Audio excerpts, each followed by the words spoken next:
దూరపు కొండలు నులుపు అనే మాట మీరు వినే ఉంటారు. అంత దూరాన ఉన్న కొండలు ఈడకెళ్ళి చూస్తే అవి నున్నగా ఉంటాయి. అదే ఆడకెళ్ళి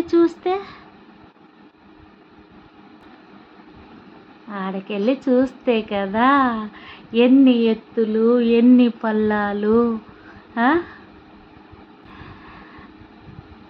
ఎన్ని ఎత్తులు ఎన్ని పల్లాలు ఉన్నాయని తెలిసేది అక్కడికి వెళ్ళి చూస్తేనే మనకు అర్థమవుతుంది.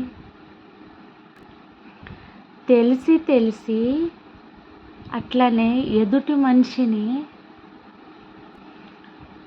వాళ్ళకి ఏమైంది అని అనుకోకు. ఏ కొండ వెనుక ఎన్ని బండలుంటాయో, ఏ నవ్వు వెనుక ఏ దుఃఖం ఉన్నదో